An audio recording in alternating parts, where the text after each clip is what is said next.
Bonsoir mesdames, bonsoir messieurs, ravi de vous retrouver dans cette édition ouverture de la 27e conférence des parties à la Convention cadre des Nations Unies sur les changements climatiques. Il faut dire que c'était ce le dimanche 6 novembre à Sharm el-Sheikh en Égypte.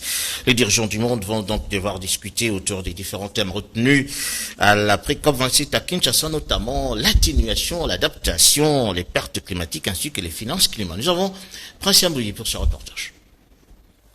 Le financement de pertes et dommages fait partie de l'agenda de la COP. Pour la toute première fois, les nations doivent passer des engagements et des promesses à des actions concrètes. Cela veut dire une transition énergétique équitable et juste. Le défi géopolitique actuel ne doit pas faire dérailler ou retarder l'action pour atteindre les objectifs climatiques. C'est en ces termes que s'est exprimé le ministre égyptien des Affaires étrangères, Sameh Choukri, et le président de la COP 27 lors du lancement de travaux de Sharm el-Sheikh. C'est dimanche 6 novembre 2022. Des troubles politiques qui ont jeté une ombre sur toutes les nations et ont entraîné des crises énergétiques et alimentaires. Cependant, ces défis ne devraient pas être une raison pour retarder tous les efforts collectifs de lutte contre le changement climatique. Le nouveau président de la COP a reconnu les efforts inlassables de son prédécesseur, le président de la COP 26, Alok Sharma. La conférence des parties a adopté son ordre du jour. Et pour la première fois, depuis l'adoption de la Convention des Nations Unies sur le climat, les parties ont convenu d'introduire les financements de pertes et dommages comme point de l'ordre du jour de la conférence sur le climat après un travail d'1 an qui a abouti à 48 heures de travail continu, consultation informelle menée par la présidence égyptienne de la COP à la veille de celle-ci. Le président de la COP 27 a appelé les parties lors de la séance plénière d'ouverture à faire preuve de foi dans le multilatéralisme au cours de 2 prochaines semaines alors qu'ils négocient pour atteindre les objectifs de la Convention sur le climat et l'accord de Paris. Le sommet sur la mise en œuvre du climat à Sharm el-Sheikh débute ce lundi et durera 2 jours, réunissant tous les chefs d'État et des gouvernements participants. Notons que plus de 50 000 participants sont inscrits et devraient participer à la zone bleue de la COP 27 et des milliers d'autres à la zone verte. La présidence égyptienne a désigné plusieurs thématiques clés qui comprendront des opportunités d'annonce, des contributions, des discussions de table ronde et des événements parallèles ou side event. La vice-premier ministre de l'Environnement et Développement durable, Eve Bazaïba, lors de sa prise de parole à la COP27, est revenue sur les concepts RDC, pays solutions, faut dire, à la crise climatique mondiale et sur la nécessité de prêter attention aux gardiens des forêts qui doivent une compensation non en termes d'aide, mais en termes de droits. Eve Bazaïba mène donc ce plaidoyer au nom de la République démocratique du Congo. Image au commentaire. Nous aimerons au sortir de la COP 27 que nous ayons des éléments concrets et fiables avec des indicateurs objectivement vérifiables pour dire voici ce qu'a été le temps d'adaptation avant la COP 27 et à la clôture de la COP 27, voici ce qui constitue le temps d'adaptation et comment nous devons réagir. Et en tant que membre des pays les moins avancés, nous souhaiterons qu'il y ait un distinguo clair entre les fonds d'adaptation et les fonds concernant les pertes et les dommages que nous considérons comme une urgence que nous avons sous la main et le fonds d'adaptation constitue un programme à court, à moyen et long terme pour que nos différents pays s'adaptent à la nouvelle donne du climat. Il n'est plus question d'aller au discours, vous l'avez dit aujourd'hui, nous voulons quelque chose de concret. Et je termine par dire qu'au niveau du fonds d'adaptation, nous avons besoin que cela soit orienté aussi dans les recherches scientifiques pour que les chercheurs nous donnent avec des éléments précis les niveaux, les degrés des pertes et des dommages que nous avons subis dans nos pays et aussi la capacité que nous avons avec nos forêts, nos ressources à nous, nos minéraux stratégiques qui aident à atteindre l'objectif d'atténuer la température planétaire à 1,5 degré Celsius, de sorte que les scientifiques nous donnent ces données fiables et que nous puissions quitter l'aide au développement en matière de fonds climat pour aller dans un partenariat gagnant-gagnant. Il est d'esprit que les pays industrialisés commencent à nous donner des dons jusqu'à présent, alors qu'ils ont besoin de nous. Ils sont eux-mêmes responsables de 80% des pollutions dans le monde et nous leur donnons la réponse, mais en échange, on nous amène des dons. Il s'est ouvert donc ce lundi l'atelier de réflexion sur la mise en œuvre de la réforme relative à l'introduction de la facture normalisée et des dispositifs électroniques fiscaux connectés. Il faut dire que dans ce mot d'ouverture, le ministre des Finances a relevé le but poursuivi donc par ces dispositifs qui permettra également de très bien contrôler les déclarations TVA. Image de commentaire. Il vous souviendra qu'en date du 26 novembre 2021, sous le leadership du président de la République, chef de l'État, le gouvernement s'est doté d'un plan stratégique actualisé de réforme des finances publiques, PSR-FP. Ce plan vise à moderniser la gestion des finances publiques dans son ensemble, et en particulier le système fiscal. Il traduit la vision du gouvernement sur les profonds changements à conduire dans les 7 prochaines années. Après le déploiement de Sidonia, la mise en place d'Isis Régis et de Logirad, parmi les réformes phares des finances publiques projetées sur l'exercice 2022, le gouvernement s'est résolu de numériser les procédures de collecte des impôts, notamment en se dotant d'un système d'information permanent de suivi en temps réel de la retenue de la TVA par les opérateurs économiques. Chers participants, appréciant à juste titre les performances enregistrées cette année en matière de mobilisation des recettes domestiques, le président de la République, son Excellence Félix-Antoine Tshisekedi Tshilombo, dans sa communication au Conseil des ministres en date du 14 octobre dernier, a rappelé que ces résultats étaient encore loin du potentiel fiscal de notre pays. S'agissant de la pression fiscale, à ce jour en dessous de la moyenne régionale, bien qu'ayant doublé en moins de 3 ans, il a encouragé le gouvernement à poursuivre les mêmes efforts afin d'atteindre rapidement le niveau des 20% au moyen de l'élargissement de la base imposable et de la digitalisation de la taxe sur la valeur ajoutée. L'objectif, bien entendu, n'est pas de faire davantage pression sur les contribuables, bien au contraire. L'objectif est de réduire la pression sur chacun d'eux en élargissant l'assiette et en allant chercher l'impôt, aussi petit soit-il, là où il peut se retrouver, pour que, par petite dose, chacun contribue efficacement, effectivement et allègrement à la construction de notre économie. On poursuit donc cette édition pour dire que les dialogues de haut niveau des parlementaires africains a été donc suffisamment édifié au travers de propos du professeur Jacques Njoli quant à l'inaction de l'Union africaine qui semble aphone devant les activités militaires meurtrières de l'armée rwandaise et de la milice M23 dans l'est de la République démocratique du Congo. Le professeur Jacques Njoli a été donc, je veux dire, rejoint par d'autres parlementaires africains qui estiment que l'Union africaine gagnerait beaucoup en condamnant les agresseurs de la République démocratique du Congo. Commentaire Jean-Pierre Njoli. À Midrand, en Afrique du Sud, du haut de la tribune, le professeur Jacques Njoli a été formel quant à l'inaction de l'Union africaine pour ce qui est de l'activité militaire du Rwanda dans l'est de la RDC. Pour Jacques Njoli, intervenant comme enseignant et chercheur, il a précisé que les conditions sont toutes réunies pour faire prévaloir la position de Kinshasa, celle d'un gouvernement attaqué par un autre État, en l'occurrence le Rwanda.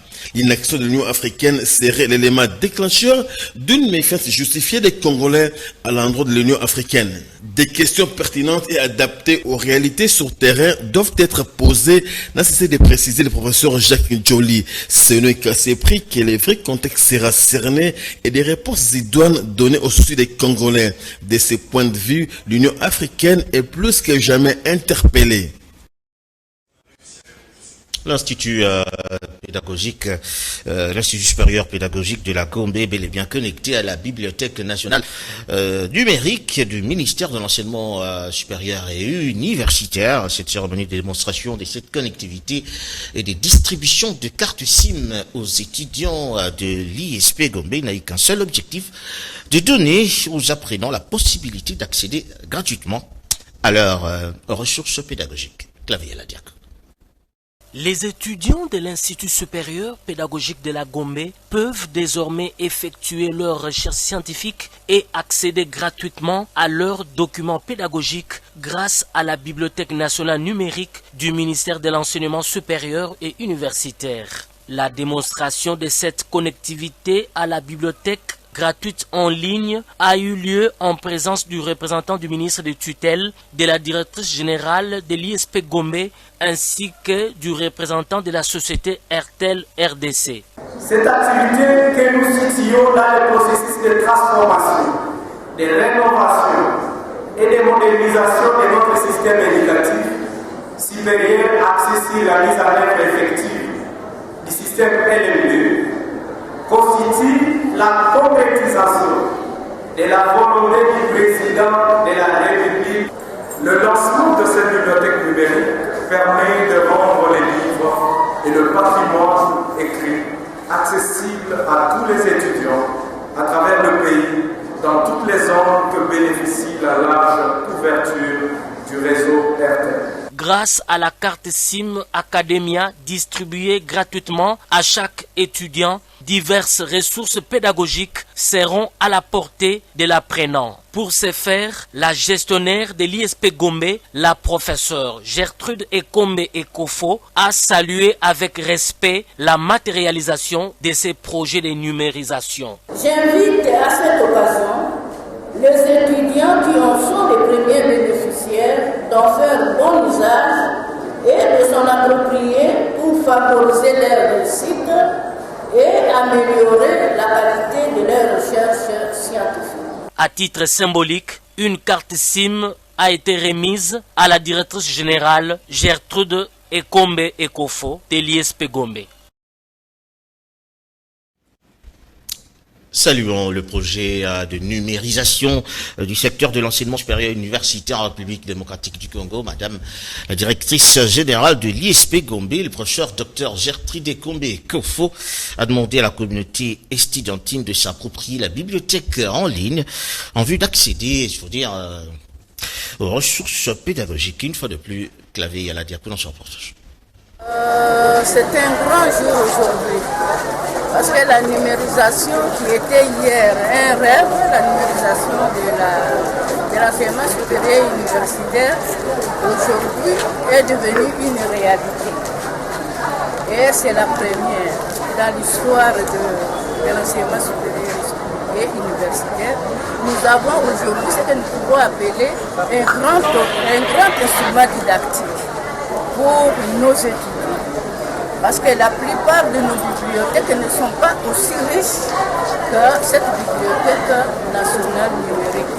Et comme je viens de le dire dans mon mot, nous invitons les étudiants à s'approprier vraiment de cet objet. À s'approprier de cet objet pédagogique, c'est pour leur intérêt, pour leur performance et pour la réussite de leurs études. Donc c'est un objet mis à leur disposition et en plus c'est gratuit. Alors je ne peux que réitérer une fois nos remerciements envers le ministre de l'enseignement supérieur et universitaire et envers le chef d'État. Si j'ai bonne mémoire, à l'ISC, on nous a parlé de 33 millions de livres, plus de 33 millions d'ouvrages répartis dans les différents domaines. Donc c'est une richesse énorme et j'invite encore une fois nos étudiants à en faire bon usage. C'est gratuit. Ce qui n'est pas gratuit, c'est le téléphone. Que chacun fasse un effort, et je m'adresse aussi aux parents, que les parents fassent un effort pour doter leurs enfants, les étudiants, de téléphones Android pour leur permettre d'avoir accès à cette richesse. Les syndicats patronaux des entreprises du portefeuille et des établissements publics ANEP en sigle s'insurgent sur la manière absolument cavalière et peu conséquente avec laquelle le député national Nsingui Pouloulou a presque invectivé l'actuel directeur général ad intérim de la SCPT Ex-Onatra, M. Martin Lukusa. Et pourtant, les agents et cadres de la SCPT reconnaissent en Martin Lukusa une certaine orthodoxie dans le management et dans la gestion de l'entreprise. Commentaire Jean Pinjonji.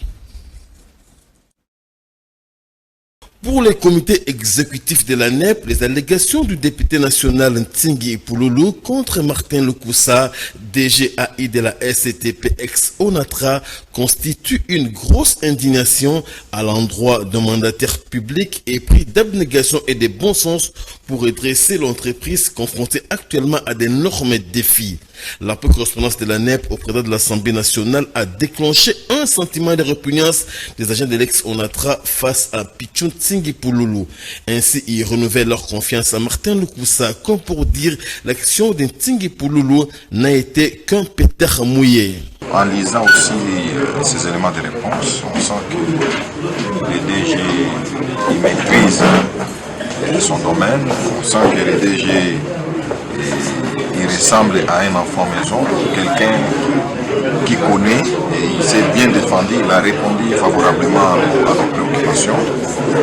Je pense qu'il a déposé ses réponses, nous allons les analyser en sous-commission que je préside et puis nous allons faire aussi les rapports à la grande commission avant de transmettre les rapports au niveau du bureau de l'Assemblée nationale. La position de la NEP a été corroborée par une franche présente à la défense de Martin Lukusa face aux députés nationaux. Martin Lukusa qui serait injustement accusé et pourtant son bilan jusqu'à ce jour comme DG ad intérim est très reluisant.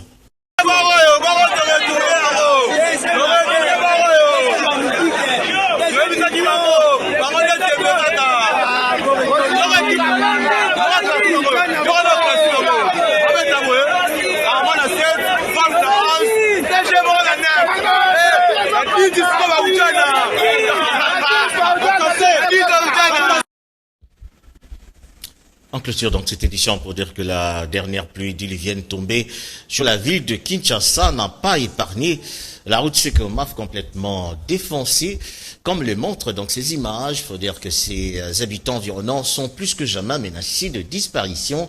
Les autorités municipales s'activent à procéder aux manœuvres de terrain en vue de tenter de trouver des solutions intermédiaires.